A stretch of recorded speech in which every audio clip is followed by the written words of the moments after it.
Welcome to Like Pigs in Space, an arts and culture podcast. I'm Aaron Mason. And I'm Max Mason. And here we are recording post-Christmas. Ready to start the new year. Yes. Yeah. This will, I think, be coming out on the 2nd. Yeah, I think that's next Friday, right? Yeah. So I don't know how you cut so much from that extra long conversation last week. Yeah, I think there was some stuff I said that I didn't really think was okay. appropriate. Not inappropriate, but like adding that much to it. Pertinent. Yeah. I was looking at the times and I felt like you cut out an extra 40 seconds just so you'd keep the longest episode. Yeah. That's the editor's choice, man. Yeah. I think there was one poem I cut out that was just like, it's like, oh, this is just another example of something we've already talked about. Yeah, that's cool. That's fine. I need to go through it. I was surprised in looking at the recent episodes that Punisher was the long one. Yeah. But I enjoyed that a lot. So yeah. I enjoyed the poetry of it and all that. So that's good. But I think, it's always, I don't even know how that one got that long. It's not one of the ones I've taken the most notes on. I think just breaking down line by line on the last verse. And yeah, I think I was diving in extra hard because I had the lyrics up. And so I was just enthralled. And so I'm sure I was pushing some of the... no worries. No, but it's fine because it's a really stellar piece and a stellar artist. So, So, did you have any good events this holiday? It was nice so we did Christmas at Chloe's parents and we came back, and then her brother came into town and his family flew in at like 6 p.m. Oh, okay. So we went back up to Battleground and were able to hang out with them till like 10:30 or 11. We stayed there pretty late. But it was a lot of fun. It was good to see him again. And they're in town for the rest of the week too. Cool. Until the 2nd. So I'll have some more time to hang out with them. That'll be neat. And I noticed that you guys got a lot of Animal Crossing in before that. Yeah, we did. The siblings. Yeah, the siblings. That's nice to see you guys playing and doing that. So yeah, very cool. Yeah, it was good. We had Fletcher and his wife Gwen over for Christmas Eve. Oh, nice. And so they're in town, and we've been able to swing by a few times, and they're getting a lot of stuff moved around at his dad's place. So that's good. Nice. Yeah. Yeah. So. Yeah, it was good. I was showing you, but I got this big old shelf here that every time I look at it, I just get really happy because I like seeing things. Yeah, that's very cool. So I think for today's episode, it's going to be a little different than what we have been doing. And it's going to be part 1 of 2, and I'm going to be doing my 2025 book report. Nice.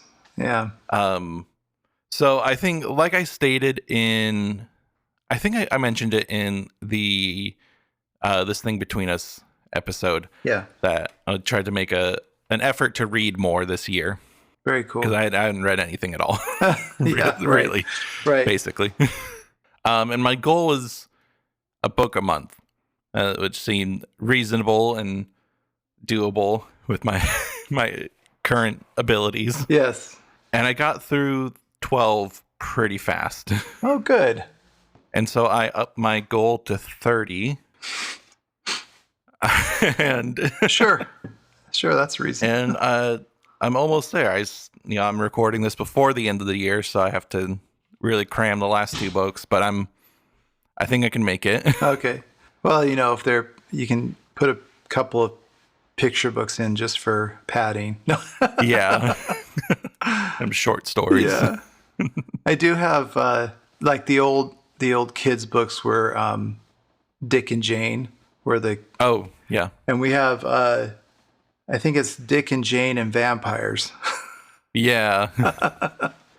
Yeah, is that the same same author that wrote the Abraham Lincoln Vampire Hunter? I don't think so. No, they did Pride, Prejudice, and Zombies, I think was both of those are the same person. Abraham Lincoln and the Pride and Prejudice are the same guy. Yeah. But this one, and I think, is just a separate thing, but it's still hilarious. I was telling Vern, she's been wanting me to look for Neopets cards. Yes. Just around here. And I was telling her at Powell's, they have like their rare or like special books kind of in like certain rooms, but this one had the smaller location just has them in like a locked cabinet, but it's full of Animorph books. Oh. It's like, are those rare? Well, I don't know. Yeah, it's weird. You go on their website and some of the Animorph books are like $4 and then other ones are $40. Weird. That is weird. Yeah. Anyways. Okay. So this will be part 1. This will be the first 15 books. Okay. That I read this year. That sounds great. And I'll try not. Probably won't go into too much detail on all of them because that would take forever. Okay. Yeah. If you want to try and question me about them to prove that I did read these. We'll have to get some in-depth questions. I'll pull up Cliff's notes while we're like, hey, so what was the story arc of the main protagonist of this episode? No. Okay. Actually, their middle initial was an M, not an N. So. Oh, there you go. There you go. Something like that. Anyways, yeah. So we'll start with my first book. First one was The Creative Act by Rick Rubin. Oh, nice. And I got this for Chloe the year before for her birthday. And neither of us had read it. Okay. But it seemed like she said that she was interested in it, so I got it. And it's kind of it's an interesting book because of who he is. He's an interesting guy and has a very specific philosophy about things. So you kind of get a sense of who he is through that. But it's also, for me, it's good to read it all the way through, and that was fun. But I think it works really well as like a creative desk guide. Okay. Thing. Yeah. Like a workman's or woodwork, like a desk book full of like measurements and oh things yeah. Like, okay. I think it kind of works like that, where if you are in the creative process and you get stuck at a point, you can find a chapter that kind of goes over that point and you read it. They're pretty short, like 2 or 3 pages. Yeah. And you can kind of have this little meditation on it and help you get through it. So it's more of a more instructional than it is about him, really. It's right. Oh, that's neat. So that's kind of like when writers write a book of critique or theory of writing. Yeah. Okay. Yeah. That's neat. That sounds really interesting. And it's really interesting too, because it does mention music more often than other art forms, which makes sense because it's Rick Rubin. But he talks about all kinds of, like, everything is creative to him. So he's like, if you are building a house or cooking or planning a road trip or something, those are all creative acts and can all be, attacked the same way as writing a song or painting or. Yeah, I can agree with that. That sounds like a good theory. I like that. Yeah. Which I think is great. And I think it kind of is similar to the How to Keep Your Volkswagen Alive. Oh, yeah. Yeah. Where it's like, writing an instruction manual is a creative thing and you can go at it creatively. Oh, that's cool. So really good. A lot of fun. Very popular. It's always in like the best-selling section everywhere I go. So, good for him. Yeah, I'll have to. That sounds really intriguing. I like that. Yeah, I like this that idea. Did take me a long time to read, and it probably shouldn't have because there's a lot of empty space in here. Okay, it's kind of a thicker book, right? But there's a lot of empty space. Gotcha. Especially at like the end of chapters, it'll end the chapter, and then there'll be a blank page, and then like a little tiny quote Okay. of something, and then more blank pages. So maybe it's to like take notes or something. But yeah, good book. That's cool. The second book is when I started going through the Powell's website and looking at recommendations there, and just seeing what stood out. Yeah. Definitely judging books by their cover. Okay. And there's a couple of things I got in that process. But the first one I read after that is this one called Horror Store. Okay. Oh yeah. Okay. By Grady Hendrix. Okay. So it's about what it looks like. It's a haunted IKEA story. Oh. It's called Orsk in this story, but it's essentially the same thing. But yeah, it starts with there's been like some break-ins, or they go to the store in the morning and things are broken, or there's like poop on furniture, stuff like that. And so the store manager recruits a couple people and the main character to stay overnight and just patrol the place and see if someone is like hiding out in the store. But it's fun. It's a fun kind of scary book. I think the reason the store is haunted is kind of Okay. I mean, it's interesting, and how they unravel it is kind of fun.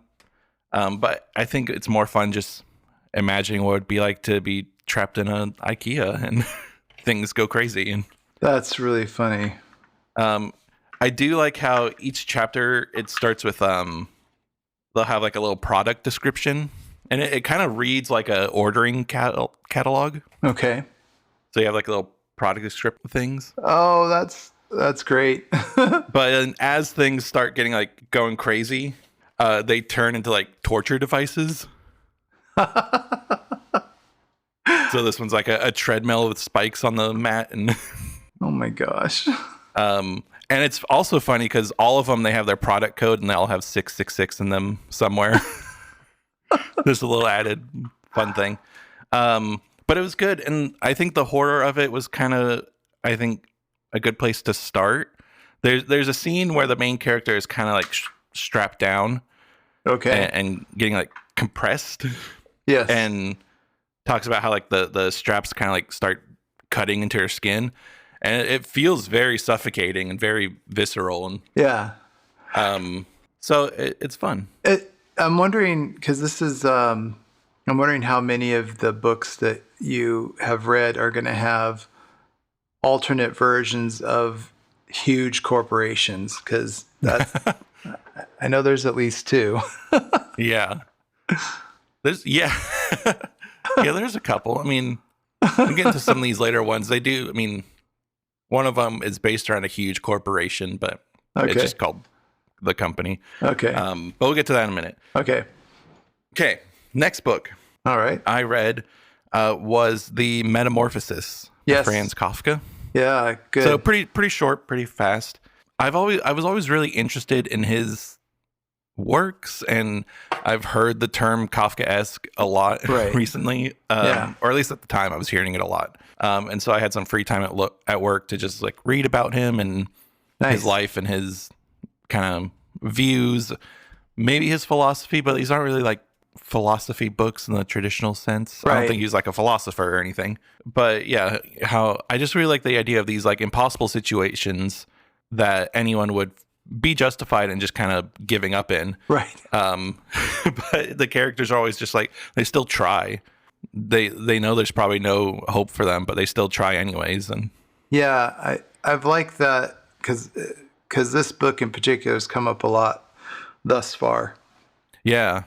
And it's one of those landmark type of books that of weird stuff and this weird idea, and to know that it was written in like 1915 is even crazier because it just seems really advanced for really a dive into the avant-garde and kind of ahead of its time. But there's some weird stuff, especially because he's in like Germany and Austria, right?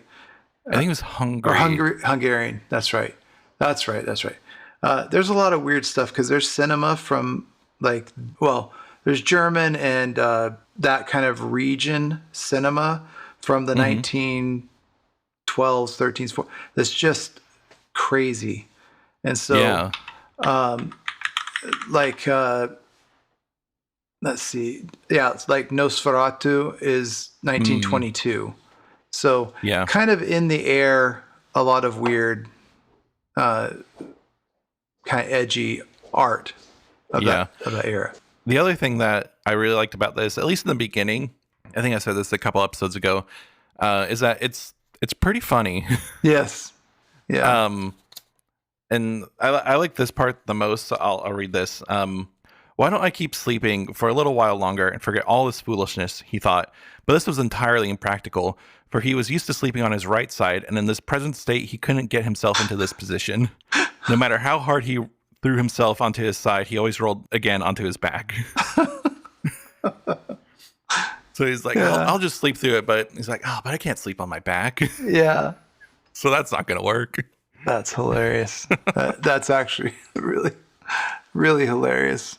Yeah. I think it's also interesting that as he transitions into the bug, it's not like he's a bug with a human brain. He starts having like bug desires too. Right. They try to give him like milk and good food, and he's just like, I just don't like it. And then they give him rotting food, and he's loving it. I've had that thought recently when people are transforming in like vampire movies or other things, or they transform into an animal or something, whatever, and how they start picking up the likes of that creature, and how disturbing that must be. Yeah. Yeah. It's like the Incredible Mr. Limpet. Yeah. Yeah. He starts finding other fish attractive. Yes. Yeah. Yeah. So it must be upsetting. Yeah. When that happens. But yeah, very good. I mean, the great views on like themes of, isolation and alienation, but also like the stress on his family. They all react to it differently. Yeah. His mom, dad, and sister. And I think it's also can be a pretty good analogy for like disability and how that affects other people. Oh yeah. Okay. How some people can handle it and can handle like caring for somebody who's disabled, and other people don't handle it as well and can get very angry and dismissive. Yeah. But yeah, very fun. I want to read more of his stuff. Maybe The Trial was another big one of his. I should try other, because I did enjoy Metamorphosis, so there's got to be some other good stuff, right? Yeah. So awesome. Yeah. All right. Cool. Number 4. Number 4 was This Thing Between Us. Oh yes. I guess Gus Moreno. So yeah, I already talked about this a lot. As I am finishing up my year and all the other books I've read, I think it's still my favorite. I still think about it a lot. Yes. I just can't think of anything that I've enjoyed more. Yeah. Everything about it is just great. The mystery of it, the questions it does answer and the ones it doesn't, right, I think is perfectly handled. And yeah, it's just it's really good. I think that is one that I agree. I really enjoyed going through it afterwards, and you created a lot of intrigue in your presentation of it in our conversation, but didn't give anything away. So the ending was still a surprise, and still very moving or very emotional. Yeah. and so, that was a cool one. Yeah. Yeah, really glad found that. Yeah. And excited for whatever he keeps doing. I think I've seen a couple of things he's written recently, and they're like comic books. Oh yeah, that he's doing. That makes sense. Sweet. Okay. Cool. Moving on. Getting through these. Hopefully this will be long enough. I mean, there's a lot of books to talk about. Yeah. No, don't worry. And I think you'll probably have some things to say about this, because the next book is The Gunslinger. Yeah. I actually do, and I don't think I brought it up before. Well, maybe I did, but I do have stuff to say about that, but go ahead. Yeah. So yeah, first book in the Dark Tower series. This is one of the books I felt the most in. Like I felt like I was a part of the world here. Yes. Like when he's going through the desert, it feels very dusty, and when he's in the cave going through the mountain, it feels dark. And aside from the like flashback moments, which makes sense, there's you can only describe darkness for so long, right? Yeah. And I know, like, as far as the Dark Tower series goes, that a lot of people don't really like this one that much. They think it's kind of the weakest, and I think that might be because of an earlier version of this. Because I have a newer version that he's added a little bit to fit into the whole story better. I read it a long time ago, before most of the rest of the story was written. So yeah, I don't think that it's weak at all. I think it's the most standalone. Yeah, and which is fine because I just love it. I love the story. I love the book. It's kind of interesting because it's like the first. It's not even a comparison, but the first Harry Potter is a much different book than the rest of the series. The rest of the series is very concerned about the bigger story, and the first book is just pure what it is. It's just everything. It's introduction to everything, and it's amazing. And on the level of all the Harry Potter books, I think it's probably the best as far as being its own thing. The rest of them, there's some that are faster moving and more entertaining, but then you get really involved in the characters, and that's why you're embracing it maybe more later on. But I think this is a really standout book, and it's probably okay that it doesn't understand what it's leading to. Yeah, because nobody understands what they're going towards in that story. They don't understand what the connection is or why these things are happening. Right. So. Yeah, and I'll say more about this in a second. But I read a few other of the Dark Tower series, and I think it'll be in next week's episode. Okay. But it was at the end of the third one, I think, where he's like, I still don't know where this is going to go. Like, I don't know if, what's going to happen on the trail to the Dark Tower. If he even reaches it, I don't know. Right. Yes. Yeah. It's interesting to see him comment as he goes. Yeah. This does have a great first line. I think about it a lot. The man in black fled across the desert and the gunslinger followed. Yes. That's incredibly intriguing right away. You're just like, okay, why? What's all this? It's got to be one of the most brilliant starting, and that is what he says, is that just that idea was enough to get the whole thing. I think he writes in there, I don't know if it's in the introduction to that, but the reason or what got him writing is because he found a stack of paper that was a weird shape. Mm-hmm. Like a non-standard shape. And I think it was like a green tone to it. And so he's like, I got to type something on this. Yeah.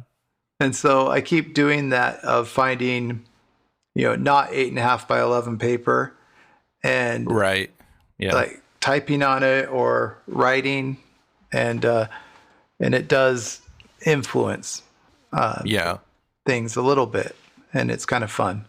To physically restrict the parameters of your writing, not necessarily subject matter or structure, but to a physical restraint is an interesting exercise. So it was really good. I think all the characters, even the minor characters, all had really great personality with them. Yeah, I was still frustrated with Roland, with some of his decisions. Sure.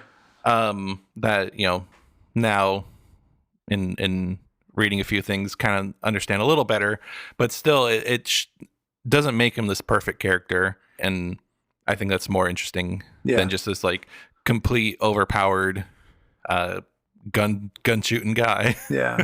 I agree. Which he is to some degree, but he does have his flaws. And yeah, he's got a simple approach sometimes to things because he has a clear idea of right and wrong in his, in the context of who he is. Yeah. This is right, this is wrong, and I'm, there's no discussion. And he has to learn to discuss, but right. I'll tell you also that some of it does, as you progress, there's this bleeding from reality into fiction and into fantasy, that he's kind of forcing the narrative that some of this stuff is bleeding over, but it really hit home because he was talking about, and I don't know, I think it's this book where he says, I was walking in the desert for X number of years, and it used to be a couple of week journey. So the world's expanding. And right after Ezra graduated high school, we went backpacking, and to get to where we were backpacking and to do the trail, everything had changed. From what I remember, and I'd done the trail a couple, like 3 or 4 times, and nothing. The road was different. The trail was longer. It was just It was harder. Yeah, and that can't possibly be because I'm 30 years older, but no. But it just seemed like everything was longer than it was a long time ago, and so. It did bleed over. I was thinking constantly as I'm miserably backpacking about the gunslinger. Yeah. So it's really good. Yeah. There. Yeah. The thing else I wanted to also say is that I really like how he does his books as not just a story, but he talks to the reader a lot. Right. Like he'll do the introductions or the forewords or whatever. And like everyone will have their acknowledgments in the book. Yeah. But these ones feel like very personal. Like he's very like, I'll read this part. Yeah. Cool. I think it kind of captures that. He kind of told about his whole writing of this Dark Tower series at this point. He goes, the result, for better or worse, lies before you, constant reader. Whether you reading this are starting with volume 1 or are preparing for volume 5, like it or hate it, the story of Roland is done now. I hope you enjoy it. As for me, I had the time of my life. And so you can just get the sense, and he does say it, but he also get the sense that like he just likes writing. Yes. And he's just glad that people are enjoying it too, but he would write regardless. He's even talked about whether or not there's a point at which he'll retire. Mm-hmm. It's like, well, yeah, if I start not having ideas. Yeah. I did listen to a book of short stories that he did I listened to it being read, and he had each story was read by a different like guest reader, but he himself read or presented the introductions to each short story. And that was super fascinating too. It was really, talking to the listener. Yeah. And so that was neat to see. Yeah. I really like that. I mean, all these other artists, authors have catalogs. I don't know why they don't want to. I don't know. Yeah. I hope there's other authors who do that, who kind of want to talk to the reader. Yeah. But I really like that he does. And I think it enhances the story. Yeah, for sure. So, yeah. Okay. This is 5. This is number 6. Cool. This one, I felt like I need to fulfill my nerd duty. Okay. And so I read Dune. All right. That's good stuff. What a thick book. Yes. So I didn't know this before I started reading this, but I've actually been to the dunes that inspired Dune. Oh, cool. They're out in Florence on the Oregon coast. Oh, no way. Yeah. And it's kind of just a small little beach town, but they have these sand dunes there. They're also funny because that's where I forget the year, but I think it was in the 80s or something. But there was a beached whale. Oh, there. Have you heard that? That they blew up. Yeah, that they blew it up because they didn't know how to get it back into the ocean, and it like destroyed everyone's cars. That was so bad. Yeah, I remember that. Anyways, so those are the same dunes as what inspired Dune. Somehow that works. I don't know. So bad. But this was ooh, gosh, it's so big. This was a lot of fun. It's a pretty complex story without getting too like convoluted or anything. Yeah. Every chapter, kind of jumps around. It does. Different characters, different scenes, and it's super involved, and it dives into that range of so much lore that it inspires a lot of devotion or not. There's avoidance. Avoidance. I read it. I enjoyed it. I didn't retain the depth of lore, reciting all the parts of it. There's large groups of people that you start down one little sentence and they recite a whole thing, like a whole oath or something. And I did the whole litany. I'm like, okay, stop. Yeah. But yeah, it's great. I mean, I enjoy it. I liked it. I've watched all the movies. I know. I hadn't seen the movies, but I only thought of Paul as Timothy Chalamet. Yeah. I think it's a good pick. Yeah. Feels a lot like the Paul in the book here. Yeah, he does a good job.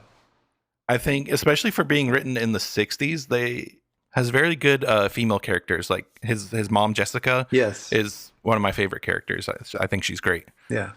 And I also like that it kind of showed the limits to Paul's power, because it gets to the point where he's like, I think he says himself that he's like, has all the power. He has all the knowledge. He can do everything, but it does limit him instead of just being overpowered all the time. Yes. Yeah. And always right. And, the other thing that was fun about reading this is I had a really hard time getting through the first couple pages because I couldn't pronounce the names right. Right. So I had to look up a pronunciation guide, and then I could read it, and then I got through it, fairly quickly. But Atreides, Harkonnen, all those. Yeah. Yeah, they are weird. Yeah, it's. Don't forget the Gom Jabbar. The Gom Jabbar. I know that scene's probably ruined a little bit. Yeah. the McElroys. Yeah. I'm sure it was more intense than how I read it. Yes. But good book. Yeah, love it.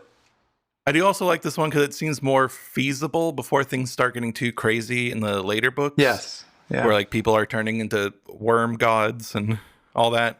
This one just seems like sci-fi and like heightened human abilities. That's the same as Ender's Game. Oh, okay. So yeah, the first one's fantastic. The second one's interesting, and then the 14 after that get just too involved. So yeah. All right. So the next one is I read Bunny by Mona Awad. Okay. And so I was looking up I wanted to read a book that was kind of like Midsommar, which I haven't seen because I think it'd be a lot to handle, but I like the idea of it. And so someone suggested this, and I read a description of it, and it's kind of like Midsommar meets Mean Girls. Okay. Which I love that movie, so I thought this would be fun. So this is it's about a grad school creative writing group, and there's 5 women in it. The main character is Samantha. Yeah, Samantha. Okay. And then the 4 other women all dress, act, and live together, and they call each other Bunny. Okay. And they kind of all, yeah. Yeah. And so she obviously wants to not be a part of this group because she hates them, finds them annoying. But they invite her to join and come to this like creative writing night that they have at their house. Nice. And she slowly starts being assimilated into the group from there. I was wondering if I was feeling like maybe you would like this because I think I don't know what it's like, but I think you would understand the horror of listening to a group of creative writing. Yes. Because some of it was kind of interesting. And I was like, oh, I would want to read that. Like what they were read, or they said their story was about. Obviously, she couldn't write all of their stories into this, but just a little synopsises of them sounded interesting. Like, I will tell you, I enjoyed the let's say as you get along the different styles, I enjoyed being in poetry workshops, and then I had a class that was poetry and fiction majors. Oh, okay. And that was interesting. And, I could have fun there. The worst is screenwriting. Because screenwriting in and of itself is a less than literary profession. A really great screenplay is amazing. A really crappy screenplay can still be sold. Oh, yeah. And so it was just a lot of, I made this edgy because I want to make an edgy screenplay because that's what people want. And I just hated it. Yeah. So there was the head bunny of the group. Okay. She writes her stories with diamonds on pieces of shattered glass. Which that just sounds ridiculous, but really fun. That's awesome. There's one point where she, about midway through, where she fully kind of assimilates with the group and she starts calling everybody bunny. That felt so much like a fever dream. It was I felt like I was a part of them just reading it. It was so well done. So the writing of it just, it was great. That's fun. I actually felt a little sick afterwards because I was just like, oh, where have I been? Oh no. But yeah, really good, really fun. She just wrote a sequel to it that came out this year, which I think is where all the bunnies kidnap the main character and then kind of confront her about what happened. Yeah. But yeah. Cool. Fun book. All right. Next one is the Call of Cthulhu. Oh, cool. H.P. Lovecraft. And this is another thing like Kafka, where I was just kind of interested in it, and so I had a lot of free time at work to read up on it. Yeah. And so I felt like I should probably read the original story to know what it's all about. And yeah, it's really eerie. I thought there would be a lot more in the actual story about it. But I think that this has a couple other short story, the parts of the mythos in it. Right. Which I think that's kind of where it gets fleshed out a little bit more. But just the first one was really good. It is.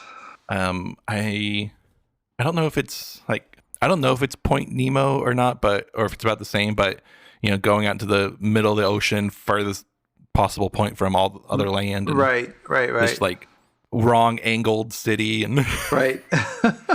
It's very cool, very visual. While I saw some video talking about it was kind of making fun of the incomprehensible horror. Yes. And it's it's this box of incomprehensible horror, and someone just looks at it and is like, I don't get it, because he can't comprehend it. Oh my goodness. But I think it hints at it's not incomprehensible, but it's comprehending it for a second, right, and then trying to make sense of that, and that's what drives you crazy. Yes. So two tie-ins there. Well, number one, I'll tell you, my deep dive into H.P. Lovecraft was because they're old enough that they're kind of public domain. Yeah. And so I found a place that had everything, a bunch of his stories download like PDFs. Oh, okay. So when I was working at DHL, I download these bunch of the stories. And then I configured it to print in book print with I think 6 pages on it, and then cut it up and made little books of all the stories in really small print that I could slip into my pocket, and when I took my extended bathroom breaks, I could read. Nice. And so I was in there. But that idea of the incomprehensible horror kind of plays into Hitchhikers because I think it's the total vortex generator. Okay. And why it's a punishment is that you get to see total perspective vortex. Oh, yeah. I think that's what it is. Anyway, you get to see exactly your significance in the universe. Right. And when you see how absolutely insignificant you are, it drives you crazy because it shows you the full expanse of the universe. Right. And so, yeah, that's kind of a funny, but just be totally full of yourself and it won't disturb you because, well, there's a lot more to that story, but Zaphod came out of it going, I am the center of the universe. Right. Yeah. So. I was thinking like, I remember the first time I heard about Cthulhu was when me and Brendan watched South Park a lot. Oh. And they have an episode with Cthulhu, but they sing a song and it's the Totoro theme. Oh. Where it's like, instead of Totoro, it's Cthulhu. That's awesome. I'm going to have to go look that up. Yeah. But really good. The other fun thing about this one is it has a little disclaimer in it that's just like, hey, this is a long time ago. He might say some things that we don't agree with. It's also funny because like this version of it, I've seen other versions that are the same artwork, same thickness, and they don't have the disclaimer in it. Yes. So I must have gotten a newer one by like a year or so. Right. Yeah, there's a lot of problematic stuff, but it's less problematic than some other ones. Yeah. Yeah. Okay. So the next one is a bit different from everything else I've read so far. Mostly because I was kind of skeptical of the criticism towards women reading like romance novels, especially like contemporary romance novels. Okay. And I was like, well, I'm sure it's not actually that bad. Okay. And so I just want to see what's up. My biggest concern was just that it wouldn't have been written very well and it'd just be boring. So I did some research to try to find one that was written well. Okay. Or at least someone said it was written well. And I picked the book Happy Place by Emily Henry. Okay. Cool. And so the plot of it is that there's this group of friends who they have this, one of their parents has this beach house in, I think, Connecticut or something. Okay. In Maine. Maine. Oh, yeah. Okay. Oh, that's appropriate. Yes. In Maine, and they go there once a year and stay there for a week and just have a good time. But this is the last time they're going to be there because their parents are selling the house. Oh. So the main character, the people all arrive.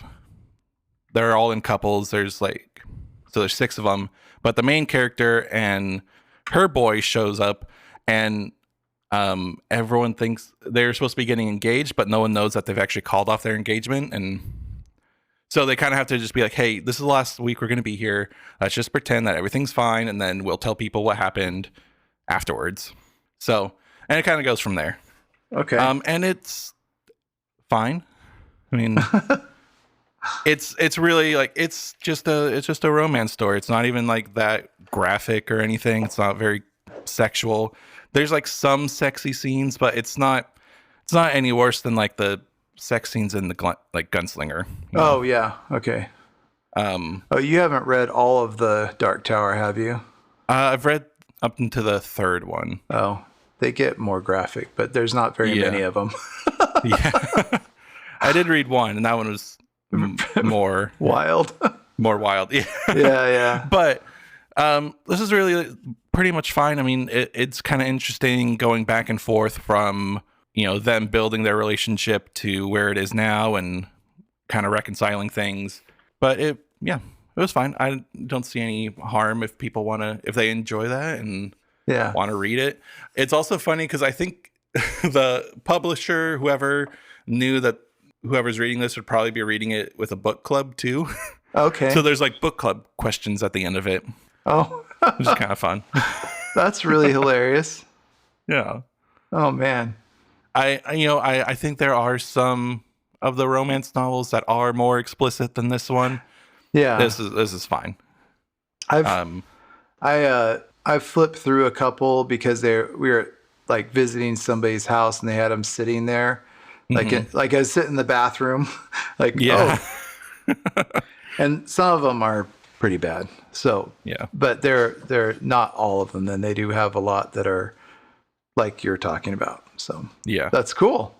Cool. Yeah. So next, I want to read something really, really weird. Okay. It's like full out of nowhere, get completely lost. And the book I landed on was Dead Astronauts. Okay. By Jeff Vandermeer. All right. Which just looks awesome. Yeah. Such a great cover.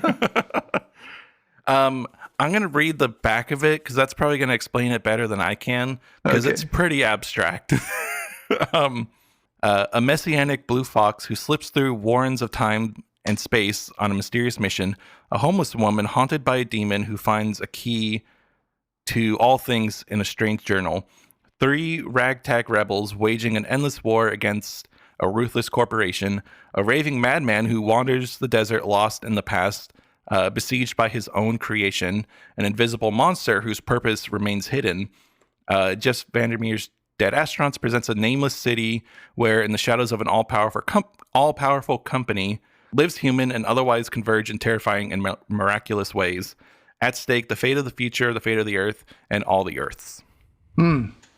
So, it is that. It is kind of all these stories, but it's kind of interesting how it's laid out. It's chapters 1 through 10, and then there's chapter 0 at the end of that. Oh, which is kind of interesting. And like chapters 1, 2, and then 10 and 0 are kind of all one story. That's that group of 3. Okay. Who their name is, they're Grayson, Chen, and Moss. Okay. So Grayson is the astronaut who's been going through this. Chen used to work for the company as one of their experimenters, and then Moss is some moss that came to life. Oh, that's funny. So there's that, but then all the chapters in between it are kind of like these pastiches. They're all kind of laid out differently. Yeah. So there's the one with like the invisible monster who there's 3 chapters of him, but they're broken up. There's things in between them. But the first chapter, it's kind of like these 3 little paragraphs. Okay. You can see on each page. But in the second one, there's only 2, and in the last one, there's only 1 per page. And you kind of get this like sinking feeling that he's like kind of disappearing. Yeah. There's other ones where it kind of plays with the opaqueness of the words. Oh, cool. Yeah. And also in the margins on some pages, it'll be like V 7.1 or something. So it's like these different timelines that it will jump into. Nice. But it's really interesting. Like, I think if you try to not read the dialogue as much when some of the people are talking, you can understand it pretty well because they'll start talking and it's like, how does that even apply to what's going on right now? Weird. But it was really fun. I really enjoyed it. Trying to figure out what's going on. There's some chapters where it's from the fox's point of view, and he has, these criticisms of like environmental destruction and being a part of this party of rich people and seeing some like stuffed statues and it's really good. It is definitely confusing at points, but I think it's easy enough to follow. Right.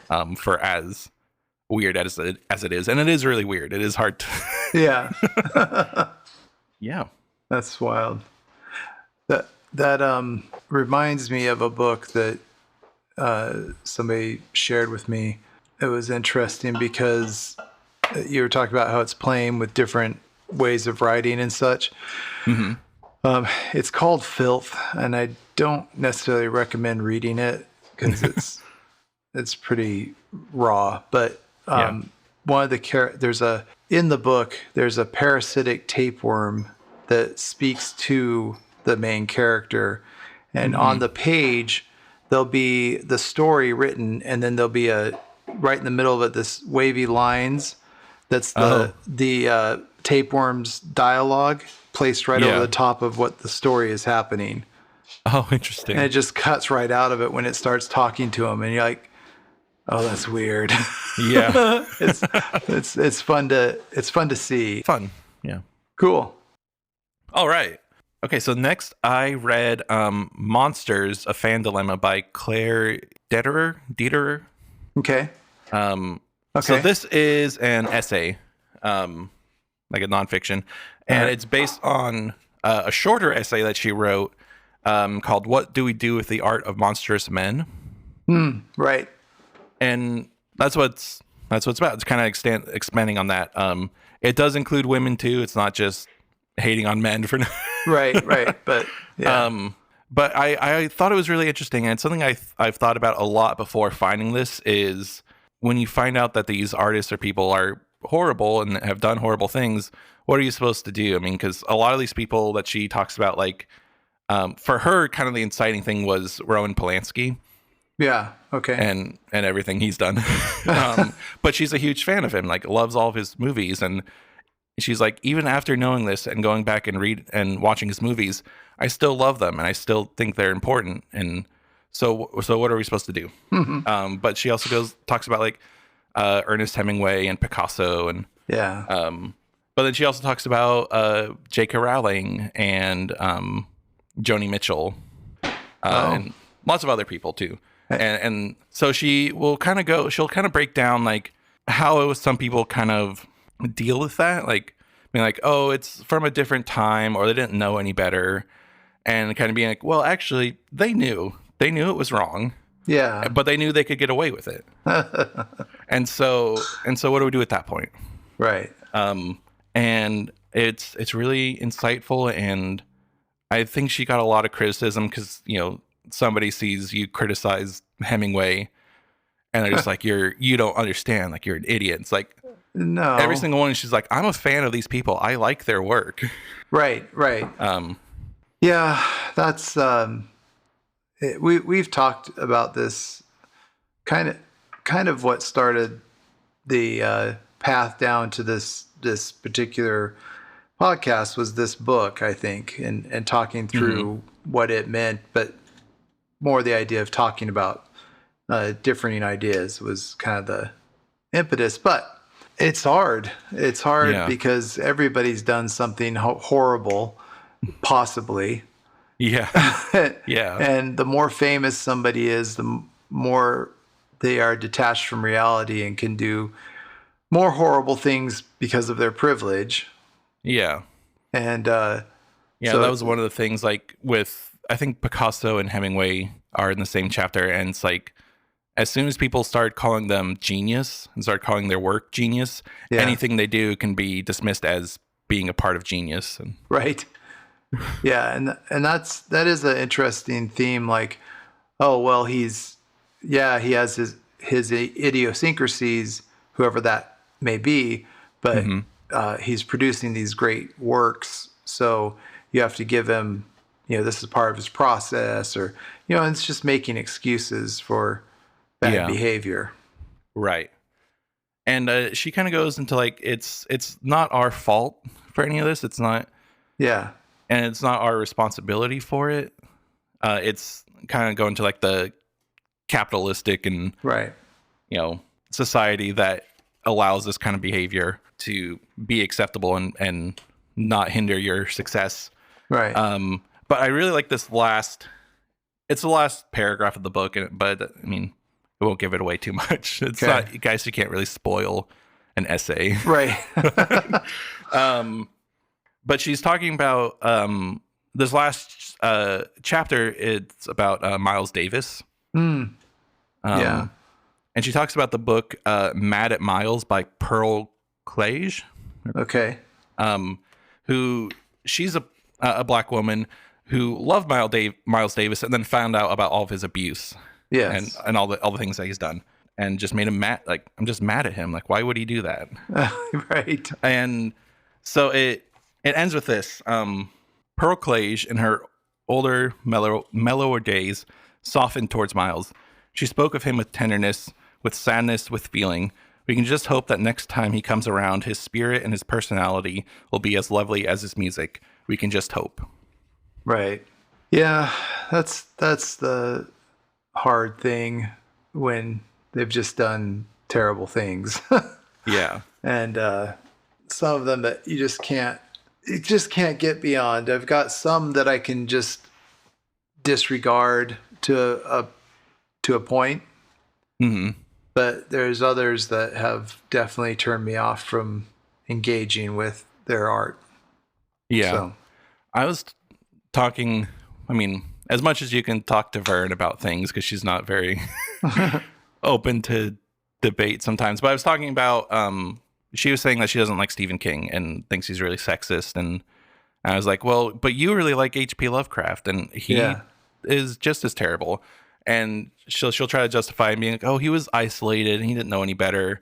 And I was like, I think that maybe Stephen King was maybe a little sexist and had some issues in earlier days, but he's improved and he's recognized.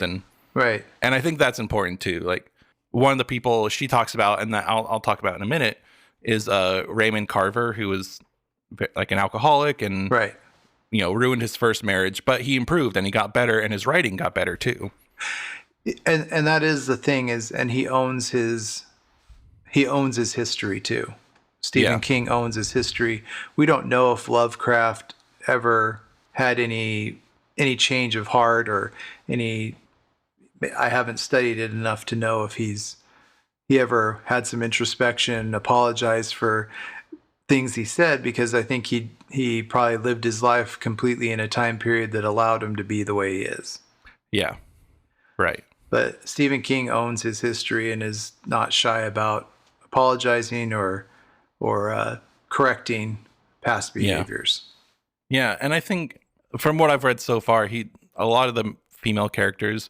So I mean, there's some that are not amazing, but there's some. A lot of them are really good and very strong characters. And I agree. Even one in the second book where it's just like a flight attendant. But she's like really brave and has a suspicion and is scared to say anything about it, but is prepping herself to do it in case something happens. And so even just a minor character like that is pretty, well done.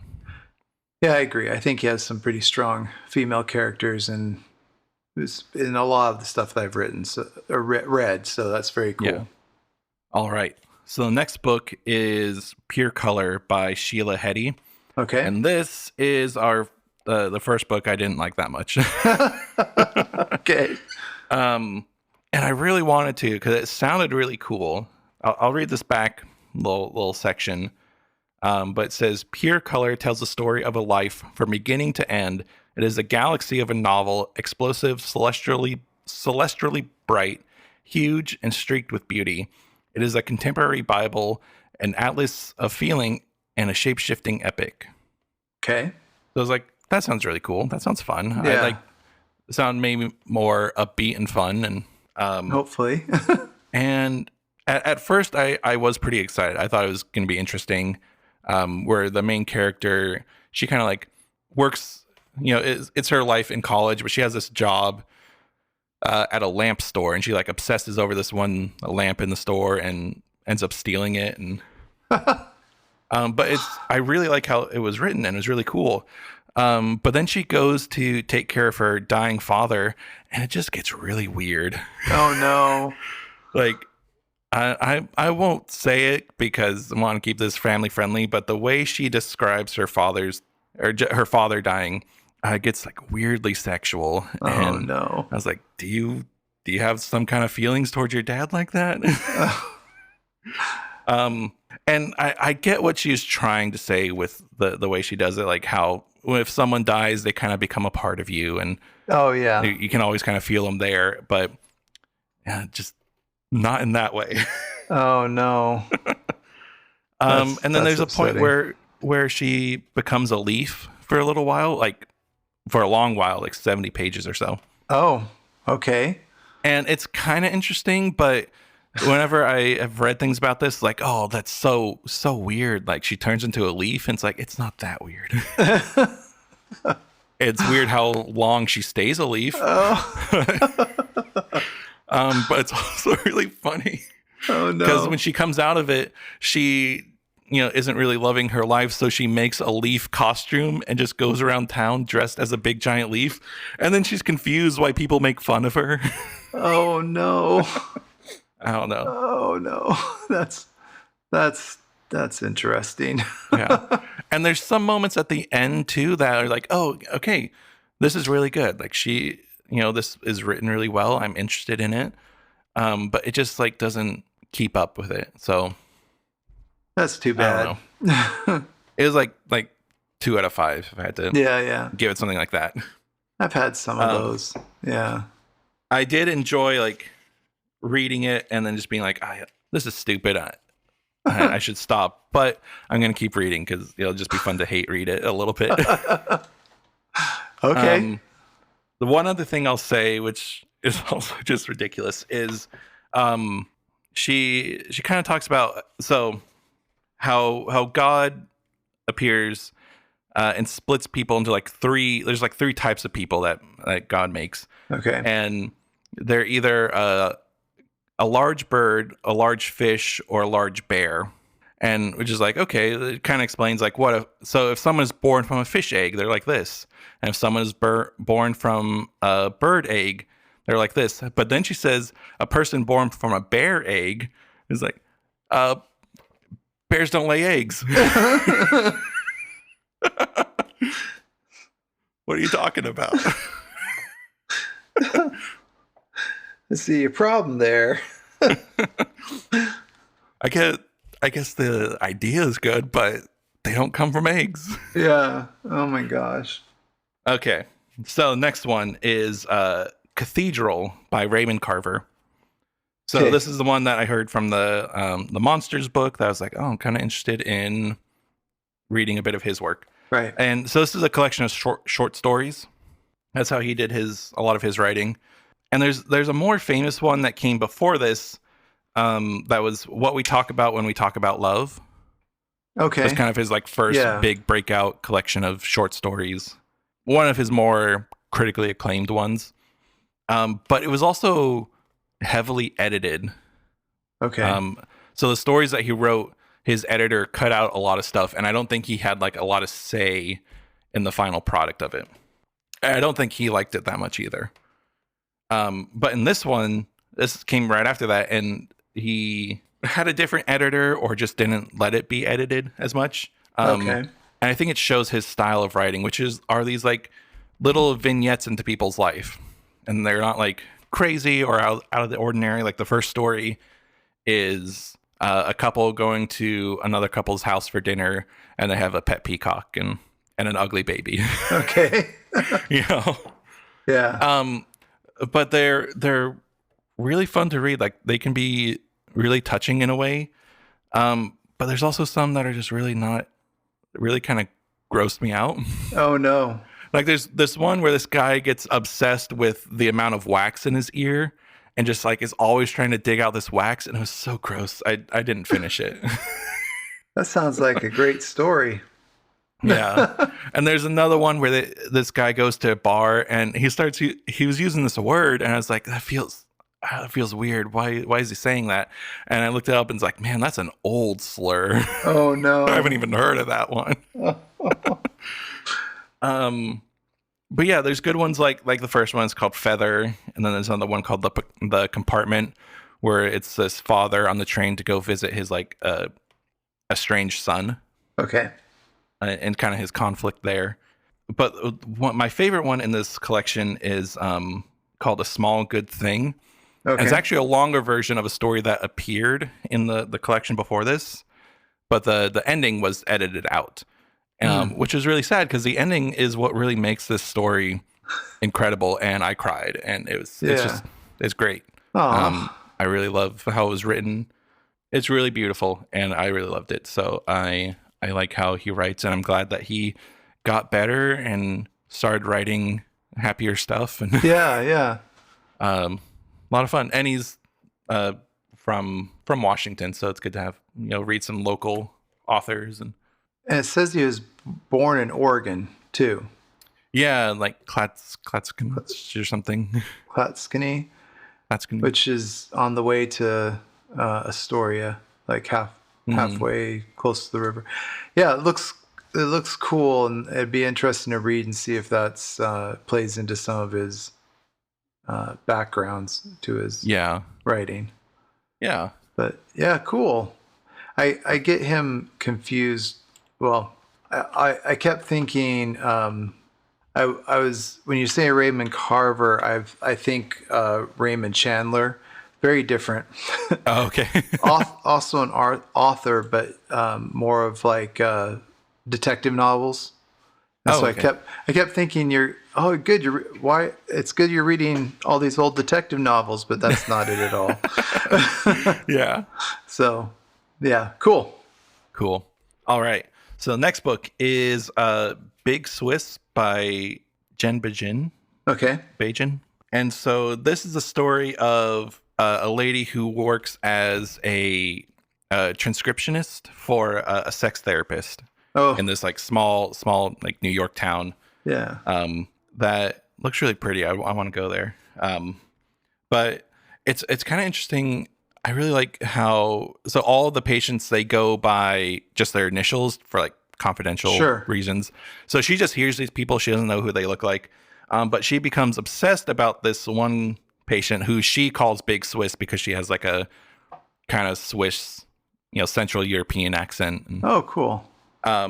Who she had this like very traumatic experience, but she doesn't want to be defined by her trauma, right? And thinks that people who are like stupid, and so she has this like very interesting views on life and on trauma that the main character named Greta just is enamored with, and they end up meeting and going into this like wild affair, and kind of spirals out of nowhere. Yeah. And she uses the like knowledge that she has of her from transcribing her therapy sessions to kind of like build their relationship. This is also something that I noticed in reading a couple of books and also watching a lot more book reviews, is it feels like a lot of more like contemporary modern fiction, main characters all have one or both dead parents. Yeah. Like that's the only way to build sympathy or like have a sympathetic character is they have to have dead parents. Yeah. See, I told you, tragedy makes things more interesting, apparently. I don't know. And like, I'm not against the parents dying. Like, Paul's dad dies in Dune and that's fine, but yeah. What town is it set in? It is, let me find it. Hudson, New York. Oh yeah. I'm pretty sure, driven through there. Oh yeah. Well, yeah, because it's across the river from Sleepy Hollow. Oh, okay. Yeah, I think it's kind of mentioned in here. And I drove up and through there. But yeah, cool. Yeah. But it's really good. There's a twist where, not really a twist, but like a reveal of her Greta's mom like committed suicide, and it kind of reveals why she did it. And it just like, I don't know, maybe I just don't get it how it plays into the story or if it makes the story or something. Okay. But it just kind of felt like that big of like not that important. Oh, weird. That's hard. And maybe it plays into like how Greta is detached, right? And how she is, just detached from everyone and from herself. So maybe that's it. But other than that, it's just, it just didn't really feel like that big of a reveal or something. It wasn't great. Yeah. Gotcha. Oh, that's too bad. Yeah. Well, that leads us to the last book. Okay. We're here. This is number 15. It is Annihilation by Jeff Vandermeer again. Okay. Oh. They're very cool. It's got this like weird boar looking thing on it. Yeah. So this follows a team, this expedition team, going into this place called Area X, which is this kind of like growing little ecosystem that has weird biology. It's all mixed up, and there's like weird creatures and weird occurrences. And their job is just to go and try to map it out and take notes on what they see. Okay. and this is the 12th expedition into it. Mm-hmm. And it's all women, and they're all known by their profession only. So it's the anthropologist, the psychologist, the surveyor, and then the main character or the narrator who is the biologist. Oh, okay. And it's really interesting. It's such an interesting world. Like they get to this point where they see this like kind of fleshy cover in the ground, and the narrator is just like, it's a tower. Like, I know it's a tower, but everyone's just like, it's a tunnel. Yeah. Like, don't be weird. It's just a tunnel.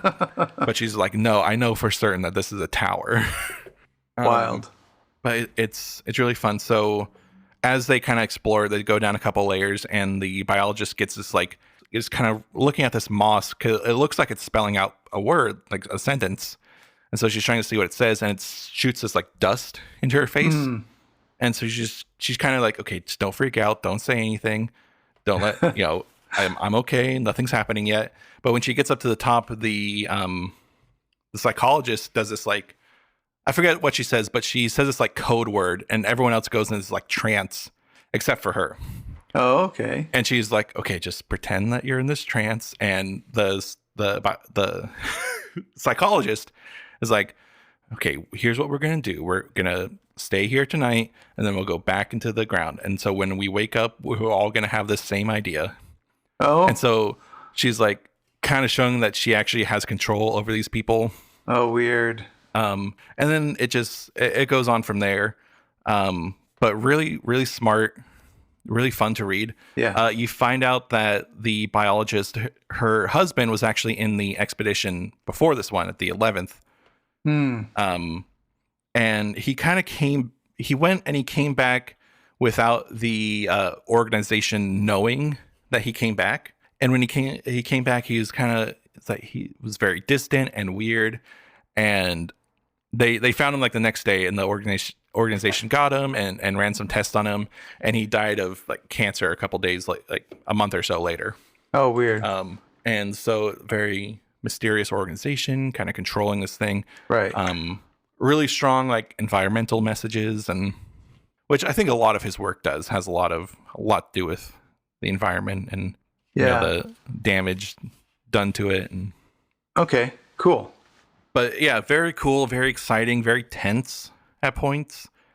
And I also, Jeff Vandermeer's known for writing very weird stuff. Yeah. Yeah. But I saw some people describing this as a momentary lapse into lucidity. Oh no. So it's easy to read and easy to understand and a lot of fun. And it's a series, so there's Annihilation and then Authority and Acceptance that were all released the same year. Oh, wow. So he wrote these out pretty fast. And there's a third one, I think, called Absolution that came out this year. It's like the fourth. Okay. I don't know if it's the final one, but it's also in this series. Oh, wow. That's really cool.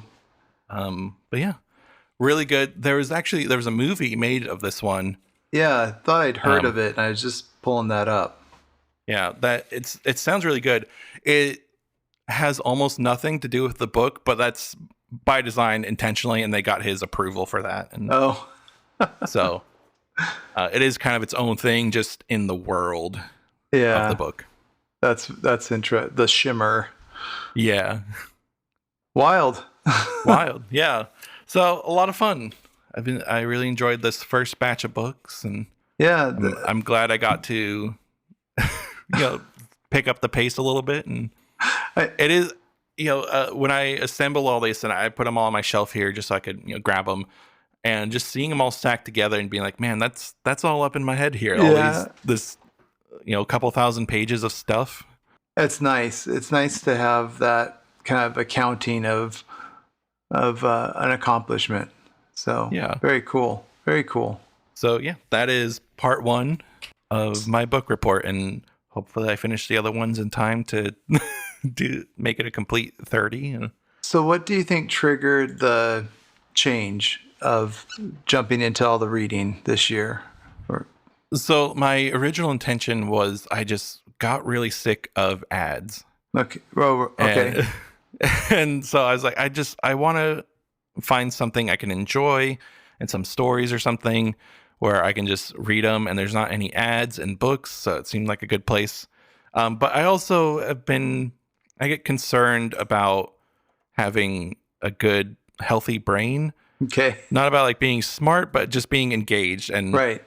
I wanted to try to do something that would help my brain stay healthy, Yeah.